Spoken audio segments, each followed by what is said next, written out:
out the box, Glaze. Knock him out the box, knock him out the box, Glaze. Knock him out the box, knock him out the box, Glaze. Knock him out the box, knock him out the box, Glaze. Knock him out the box. Who you know more realer? Stories with more thriller. Spit real facts, who you know more chiller? Knock him out the box, Glaze. Knock him out the box, knock him out the box, Glaze. Knock him out the box. Once upon a time not long ago in the streets of Brooklyn, Glaze had him shookin'. If he liked what you had, got took it. Give me gangsta moves, ran with some gangsta dudes. You know I'm Brooklyn dude, straight take your food. Let me get that real 50 Cent, fat cat and pep.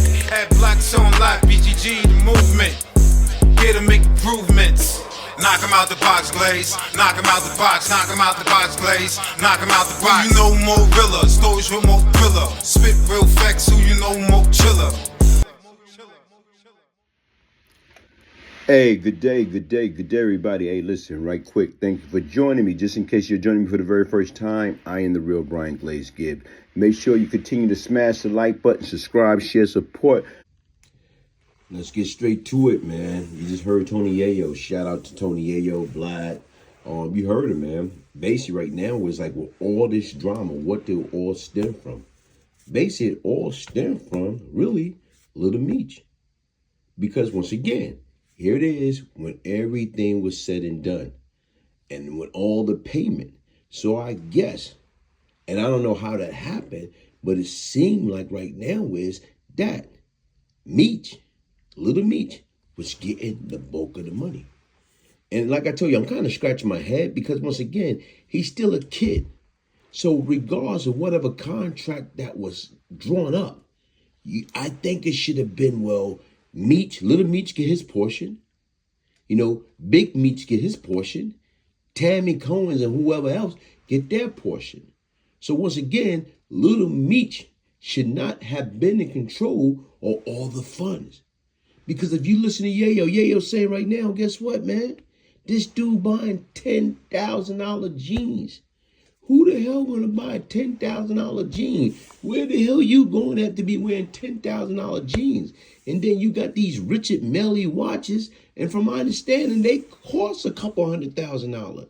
So he is definitely living beyond his means. And then right now, he said, look, man, you know, little baby came around. He had a pocket full of money, driving a Ferrari truck, but he didn't give Big Meech anything. Like, listen, man. Nobody owe us anything. Regardless of what you may think or whatever, you know, you can't, be like that gift horse. You know what I'm saying? Looking for something for nothing. So like I told you guys, listen to Tony Yayo.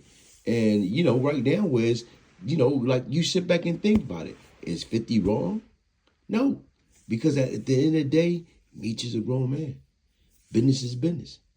And right now is if your son screw up the bag, then guess what? It's not his fault.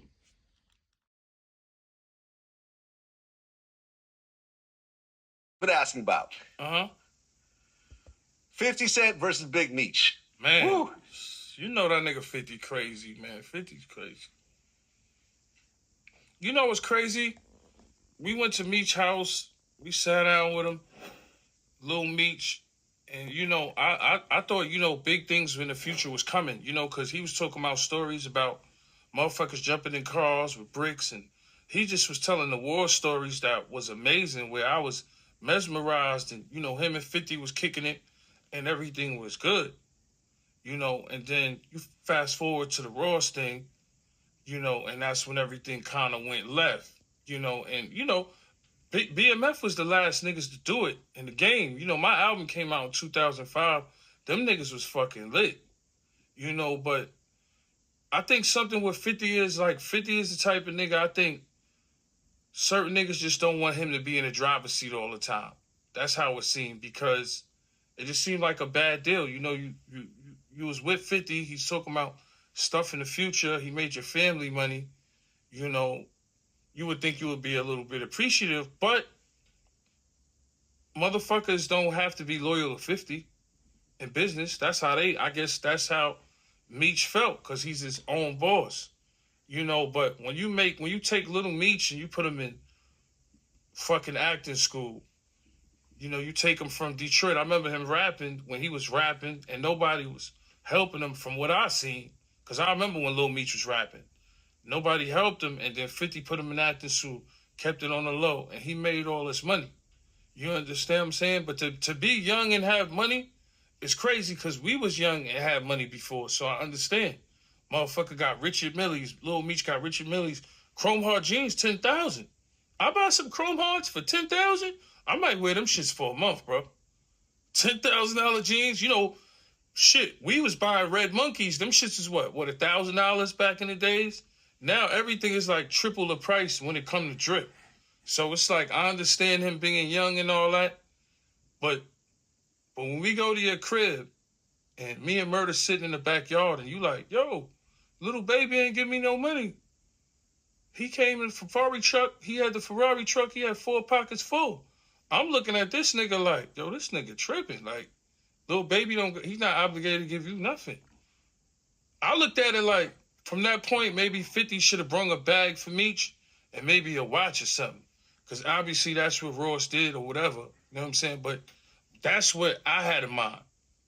Because he said it to me and Murder, and I'm sitting there analyzing it like, damn, this nigga wanted some bread, or maybe he spent all the bread because he made a couple of million with 5. My whole thing is, maybe the relationship would be good as if you saved some money for your pops when he came home, but I understand how it is to be a young black man with money and you don't make the right decisions. And people say it all the time with athletes, rappers, actors. You know what I mean? You gotta think, when you look at Little Meech, no disrespect to him, but you hanging in Atlanta with Thugger, Gunna, and them niggas at that point, them niggas got super bread. So even if you make 4 million, 3 million, you made a couple of million, whatever you made, I don't know the numbers exactly. The money that they making that in a couple of months. Or for touring and streaming and all that, you acting.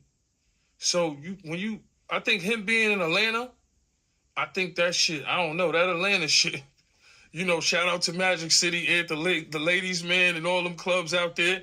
That shit is a good way to spend money. Like, worse enough, and then when you go to New York, you got to spend money. You know what I'm saying? Everywhere you go, you spending money. You buy chrome hard jeans, Richard Millie. Like me, I'm about a Rolex, maybe AP. But you know the Richard Millie, you know how much them shits cost, right, Vlad? So you got to think, maybe if he would have had some money aside for his pops, saved up, then he would have been good. Back then, I'm on Rikers Island. I don't got no bail. I'm facing 2 murders, kidnapping, weapon charges. Guess what happened? Now I'm a minute because Ryan had associated himself with probably the most ruthless and notorious cocaine crack enterprise in the city. That being Howard Pappy Mason and Lorenzo Fat Cat Nichols. NYPD rookie police officer was murdered, executioner style. And as I'm listening to that, I'm like, whoa. You actually dealt with Brian Glaze-Lives, huh? I dealt with him years ago, back in the 80s, early 90s. I was where he was arrested by my partner back in those days for several murders himself. Not bad. That was given to me by a police officer in New York called Matt Byrne, whose son was gunned down by these drug dealers up there in New York City. Glaze was probably within the top 10 people in the city, but I'm going to say that he was probably one of the top 2 or 3 in Brooklyn. You know, drug dealers, and controlled the drug organization. And you know what I did? When I got the phone, I told my man, the next time we see him, he's out of here. Yeah. Less than 12 hours, that nigga was dead. Is this the second person you murdered? No. Because, like right now, if you're going by the timeline, by that time, there's a few more before him. You know, I heard so many good things about you. What I really like is, I know you're a tough guy. And I've known that for quite a while, and you changed your life, and you're coming around, and you're right.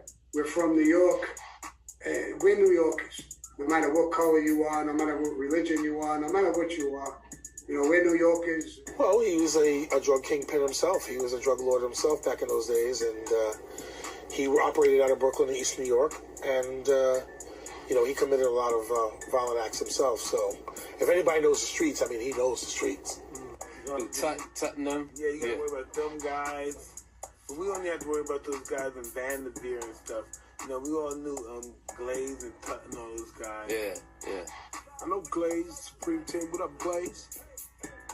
You know what I'm saying? Okay, inside the mind of a killer, the Brian Glaze Gibbs story. Okay, I'll check that out.